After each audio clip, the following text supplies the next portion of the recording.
Bonjour à tous, bienvenue dans cette nouvelle vidéo, j'espère que vous allez bien. Aujourd'hui, on va faire une vidéo un peu spéciale sur le domaine des crypto-monnaies, plus particulièrement sur les prédictions du prix du Bitcoin, parce qu'on a déjà fait plusieurs vidéos à ce sujet-là et ça vous a énormément plu. Vous nous avez envoyé énormément de commentaires en privé pour essayer d'en faire d'autres. Alors comme vous le savez, nous on n'aime pas donner notre point de vue pour donner des prix particuliers ni des dates particulières, parce que tout bonnement on ne le sait pas, on n'est pas trader professionnel justement par rapport à ça. Et du coup, on a essayé de trouver je dirais des posts qui étaient un petit peu cachés sur internet. Alors peut-être que sans doute certains d'entre vous connaissent justement le post qu'on va vous présenter ici, auquel cas ça peut quand même être intéressant de pouvoir le voir ensemble. Justement, c'est une personne qui avait posté justement ce texte là sur Reddit il y a plus de 5 ans et qui avait utilisé le pseudo de Luca Magnotta, donc rien à voir avec le tueur qui avait été arrêté il y a de ça quelques temps. Sur, je crois que c'était au Canada, il avait tué un étudiant chinois, etc. Enfin, vous pourrez faire vos recherches sur Luca Magnotta, mais en tout cas, il a utilisé ce pseudo, mais je ne pense pas que ce soit le fameux tueur qui avait été retrouvé il y a de ça quelques temps. En tout cas, cette personne-là a décrit le monde en 2025 avec le Bitcoin, le monde un petit peu apocalyptique que ça engendrera, justement, cette nouvelle technologie. Et pour l'instant, les prédictions qu'il a fait il y a quand même plus de 5 ans, aujourd'hui, se sont révélées quand même plutôt justes. Donc on va revoir ça ensemble. Si tu viens nous découvrir à l'issue de cette vidéo, sache qu'on a une chaîne exclusivement dédiée au domaine des crypto-monnaies et plus particulièrement à l'investissement dans le domaine des crypto-monnaies. Donc si c'est un sujet qui t'intéresse, je t'invite tout de suite à t'abonner à notre chaîne YouTube pour ne pas rater nos prochaines vidéos. Je t'invite également à télécharger gratuitement notre e-book simplement en cliquant dans le lien qu'on aura mis dans la description. C'est entièrement gratuit et tu verras, ça t'aidera énormément à faire tes premiers pas correctement dans le domaine des crypto-monnaies.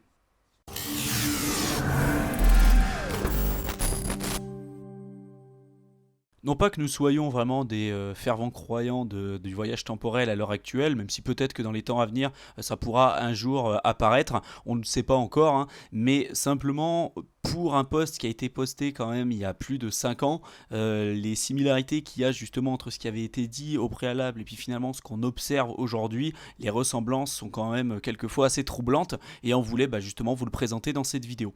Donc il explique au départ que c'est un voyageur temporel du futur et qu'il est là justement pour nous avertir des risques que peut avoir le Bitcoin pour les temps à venir et plus particulièrement sur l'année 2025. Il dit: si vous ne me croyez pas, continuez, je n'ai aucun moyen de vous prouver que je suis vraiment ce que je prétends être.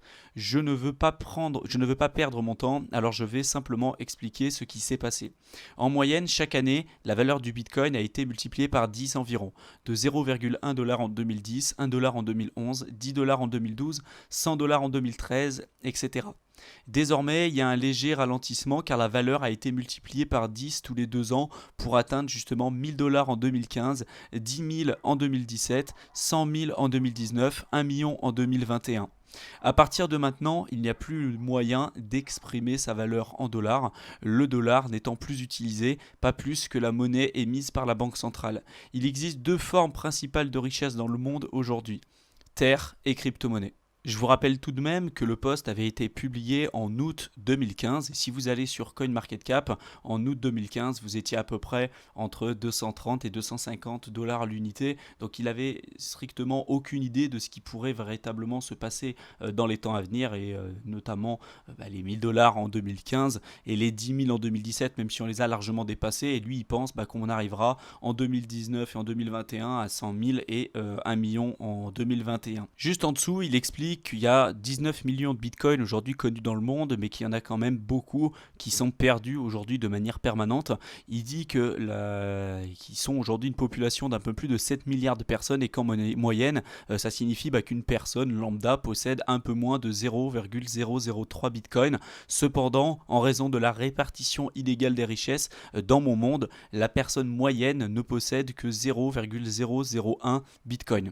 C'est vrai, la plupart de ceux qui lisent ceci aujourd'hui sont riches. Je vis personnellement à côté d'un jeune homme agaçant qui s'est connecté à son ancien compte Reddit il y a 2 ans et a découvert qu'il avait reçu un pourboire de 0,01 bitcoin en 2013 pour avoir traité quelqu'un de fagot, alors, en anglais, alors qu'il était âgé de 16 ans. À la suite de cette découverte, il a acheté un billet d'avion, a quitté sa maison sans rien dire à personne et il s'est rendu dans une citadelle. Il explique juste en dessous que dans son monde, les personnes qui possèdent du Bitcoin ont créé une sorte d'organisation pour se protéger justement des personnes qui n'avaient pas investi plus tôt dans le Bitcoin et que finalement il y avait une disparité de richesse importante et que donc ceux qui possèdent des Bitcoins ont créé une citadelle, donc un moyen de se protéger de ceux qui n'étaient pas des early adopters. Donc finalement on a eu une grosse disparité de richesse, et donc ça a créé des fortes inégalités. Il y avait des personnes après qui ont justement le plus grand nombre de bitcoins, donc on avait ceux qui créaient les ASIC miners, donc 50 000 bitcoins, on avait les fonds de stabilisation monétaire du FMI qui possèdent justement en 2025 70 000 bitcoins, le gouvernement d'Arabie Saoudite qui en possède 110 000 et le gouvernement nord-coréen qui possède 180 000 bitcoins. Pour lui, en 2025, on aura justement une décroissance, le fait qu'on ait une croissance négative. Pourquoi ? Parce que justement, ceux qui possèdent 0,01 Bitcoin n'ont pas besoin de bosser puisqu'ils possèdent suffisamment d'argent pour subvenir à leurs besoins avec uniquement ça.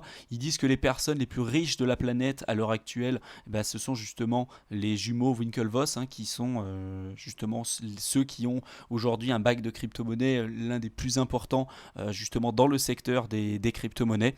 Et donc par la suite il décrit un petit peu ce monde dystopique. Je vous invite véritablement à le lire puisque c'est quand même assez intéressant pour ceux qui adorent la science-fiction. Je ne vais pas tout vous le lire comme ça serait beaucoup trop fastidieux et je pense que vous arriverez de toute façon à le lire de votre côté. Je vous mettrai le lien en description de la vidéo.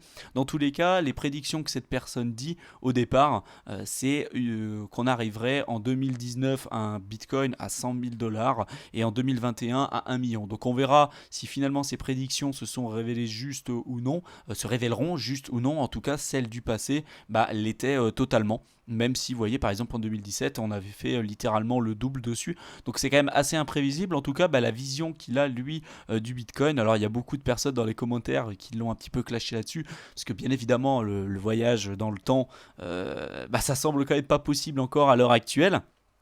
Même si peut-être qu'on ne sait pas tout, mais dans tous les cas sa vision elle est quand même assez intéressante et je pense que ça pourrait faire l'objet d'un film. Donc dites-nous un petit peu ce que vous pensez de ça, lisez un petit peu son commentaire et si finalement ça vous semble plausible ou non. Dites-nous également un peu à quoi pourrait ressembler notre société si demain le Bitcoin a une toute puissance comme celle qui est présentée justement dans cet article. Ça nous intéresse un petit peu d'avoir les différents points de vue là-dessus, même si on divague un petit peu, ça reste un petit peu dans le domaine de la science-fiction, mais je pense que c'est intéressant d'échanger et puis que justement la vidéo se porte bien à ce sujet-là.